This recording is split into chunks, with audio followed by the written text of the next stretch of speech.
So 2 weeks ago, Azaria Spencer, our church mission partner, stood here. And she told us about the work she does in Guatemala, looking after at-risk children. And she spoke very movingly about helping them dream of a better future. I think one of the things I found most difficult about her testimony were the details about the domestic abuse that some of the children had experienced firsthand. I think my blood runs slightly cold thinking of partners and children not feeling safe in their own homes from emotional and physical abuse. Because domestic abuse can take many, many forms. It can be physical, but it can also be sexual, emotional, financial, and it can also be spiritual. And it happens in a variety of different relationships. It happens in married couples, unmarried couples, gay and straight. And in a small number of cases, the men can be the victims, but predominantly it is a crime perpetrated by men against women. And sadly, we don't have to travel halfway around the world to gain first-hand experience of domestic abuse. In 2018, the Christian charity Restored asked the University of Coventry and Leicester to conduct a survey of churchgoers' attitudes and experiences of domestic abuse. And the survey was conducted in Cumbria, and the results are quite sobering. 1 in 4 churchgoers had experienced acts of domestic abuse in their current relationship. Concerningly, only 2 in 7 churchgoers thought their church was equipped to deal with the disclosure of domestic abuse. For a lot of people, it remains a taboo subject. And statistically, in churches with congregations of 30 people or more, someone will be experiencing domestic abuse at that time. So if we put that in context, in our church family, we've got about 200 people regularly attending services. I think one of the things I found most distressing in reading the reports were the tales where the Bible is misused and weaponized against victims. Here's some quotes from 4 survivors. "If I ever questioned my husband, he would remind me that the Bible was very clear that he was the head of the household and that I had to submit to him. My opinion, thoughts, and ideas were never important to him. Over the years, I became a shell of my former self. The church taught me a passive way of being a Christian woman. There was such an emphasis on sin and guilt that I felt continually dirty and ashamed. For so long, whenever I opened my Bible, all I have been able to hear was the voice of my abuser." I think it takes particularly warped and selective reading of Scripture to give rise to such corrupted results. But it does show that it is important that we read the Bible well and responsibly. And too often, the voices of women in the Bible are sidelined or silenced. How are we supposed to hear the voice of women in our communities when we silence them when we engage with Scripture? One of the most horrifying things about domestic abuse is the way that victims are silenced or often blamed when they're abused, raped, trafficked, assaulted, or harassed. So today we're going to look at a very familiar gospel passage the story of the Samaritan woman at the well. And many of you might feel you've heard it plenty of times before, and maybe you might even feel that you know it. But have we actually heard the voice of the Samaritan woman? Because I think, importantly, Jesus does hear her. And his is the example we should be following. Certainly, church teaching about the Samaritan woman's character has been reasonably consistent. She's been married 5 times, and she's now with a 6th man. Tertullian, who was an early church teacher at the turn of the 3rd century, said of her, she was not only an adulteress, but also a prostitute. And in more recent times, evangelical pastor Mark Driscoll, who himself was accused of abuse in 2014, described the Samaritan woman as the dirty, leather-faced town whore. I mean, do these readings say more about these men and their social circumstances than it does about her? I think it does. Whilst a lot of us might not express ourselves quite as clumsily as Mark Driscoll, the common reading is that the Samaritan woman is the problem, rather than potentially the victim of circumstances. And I actually think this is dangerous. Because if we don't hear her, if our default assumption is that a woman must be the one to blame, then there's a lot of other voices we won't be hearing. So, the encounter takes place at a well in the desert, and the setting is significant. Encounters between men and women at wells in the Bible usually lead to marriage. Jacob met Rachel at a well in the book of Genesis. Moses meets his wife Zipporah at a well in Midian. So from the setting alone, we're getting the sense that this story has something important to say to us about the relationship between men and women. And here's an interesting fact. It is the longest sustained dialogue between 2 people in any of the Gospels. And it's a playful, rich exchange between Jesus and an intelligent, questioning woman. It starts with Jesus asking the Samaritan woman, "Will you give me a drink?" And he's tired and he's thirsty, and she's the one with a water jar to draw from the well. And it doesn't take long before the discussion starts to move into deeper spiritual territory. Jesus starts talking about living water that he can provide to her, living water that can well up inside her. And the Old Testament is full of this water imagery flowing down from God's mountain, healing the body, bringing renewal and salvation.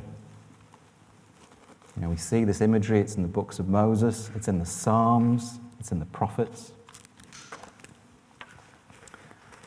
And Jesus and the Samaritan woman are familiar with this water imagery, and they play with its double meaning, the literal meaning and the metaphorical meaning. Jesus literally needs a drink. He's thirsty. But when Jesus starts talking about living water metaphorically, he's revealing something about his divine nature. And she starts to delicately tease him about this. "Oh, give me this living water." Starts to show that some of this spiritual metaphorical language can become rather wooden when just applied literally. I think many of us, when we read the Bible, want to find very literal truths. But I think we've got to roll with it when the Bible is trying to express things in metaphorical language, and certainly in passages like this, This is both literal and metaphorical. And the conversation moves on, and Jesus tells her to bring her husband, only for her to acknowledge she has no husband. And Jesus says, "You're right. You've had 5 husbands, and the one you have now is not your husband." Again, this is toying with what this language means literally and metaphorically. So what do we learn from this passage if we read it literally? For one thing, I don't think we have to simply assume the woman is a sinner who's been divorced multiple times because of promiscuity. That's not in the passage at all. Marriage customs were very different at that time. The idea of people marrying for love is a relatively new one. Marriage contracts were formed between a groom and a bride's father, very often to further property rights or protect property rights. And the fact that the Samaritan woman has been married 5 times would suggest that she's actually from quite a wealthy family where other families want to be aligned with her. She does seem articulate and educated. So she's probably someone from an affluent background. We're not left with the impression that she's uneducated or a social outcast. Being potentially widowed 5 times would be unfortunate, but not impossible where life expectancy was actually quite short and people married very young. So this might be an interesting literal reading of what they're talking about, but it becomes infinitely more interesting and richer when we start to think about what's going on at a metaphorical level. And perhaps some of you might be sat there thinking, well, hang on, it's pretty straightforward, isn't it? She's been married 5 times. How do you read 5 marriages metaphorically? So you're going to have to indulge me slightly here with some bit of Bible nerd territory, but okay? Because we really need to understand what's going on between the Jews and the Samaritans, because this is the theme, the undercurrent that sits between the whole exchange. That's what they're really talking about. Because the Samaritans consider themselves the true Israelites. And the Jewish assessment's obviously quite different. About 700 years before Christ, the Assyrian Empire deported Israelites from the northern kingdom of Israel. And as part of that process, the Assyrians also brought in different tribes to cause ethnic mixing. It was to weaken the sense of collective identity. It was to blur religious traditions. So if you read chapter 17 of the second books of Kings, which I'm sure many of you have, you learn that the king of Assyria brought people from 5 foreign regions. That number 5 is significant. And he resettled them within Samaria. And those groups brought their own gods, and it left an indelible mark on the communities that remained. And it split the Jewish and the Samaritan communities apart. Because in Jewish eyes, this had led to a kind of corrupted faith. And it's this history that the Samaritan woman and Jesus are wrestling with throughout the whole exchange. And the mutual distrust is clear from the outset, because she's surprised that Jesus is even talking to her. And Jesus does have some rather forthright things to actually say about the Samaritans. This historic mingling of 5 different groups, the 5 husbands, has corrupted the Samaritans' relationship with God. This is what Jesus is saying. They are now so utterly estranged from the object of their worship that their understanding of God is like an unmarried union, the woman's 6th relationship. In John's Gospel, Jesus is repeatedly referred to as the bridegroom, who will come and restore God's relationship with his unfaithful people. And this is what he's promising to the Samaritan woman.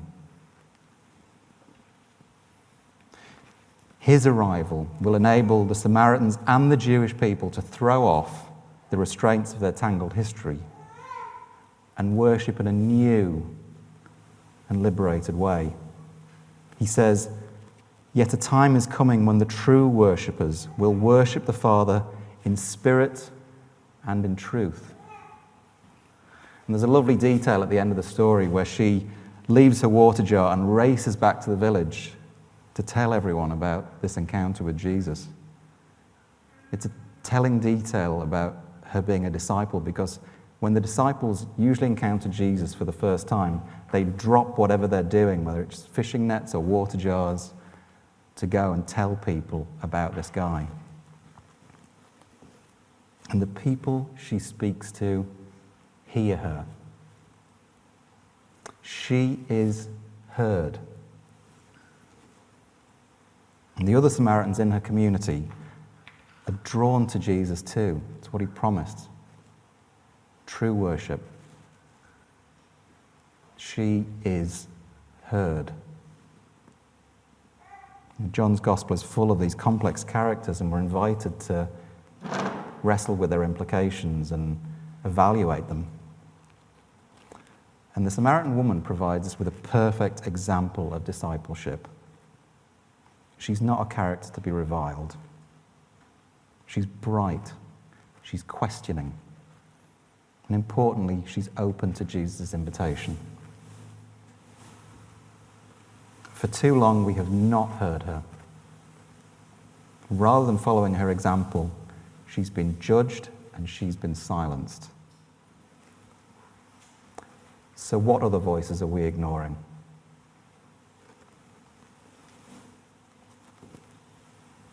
We need to be a community that's able to talk about domestic abuse. We need to learn what it means to be men and women made equally in God's image. We need to learn about domestic abuse as a community. At the back, there is some of the literature from the charity Restored. It's really, really good. Pick it up, take it home, read it. Read it with a friend. Read it in your small groups. Yeah, we can continue to support the work of shelters that look after victims of domestic abuse, but we can't stop trying to eradicate the social conditions that give rise to domestic abuse. Donate to a charity like Restored. Donate to the Johanna Project in Leeds that looks after disadvantaged women. 2 weeks ago when Azaria was here, I spoke to her about her work. And she said the whole point of it wasn't to try and enable women to defend themselves against physical violence. It was to actually raise sons without the taint of toxic masculinity. We need to do better the way we raise our young men. And if you're a victim of domestic abuse, or if you know someone who is, and you feel you're ready to do so, speak to someone here. Speak to Rob. You will be heard.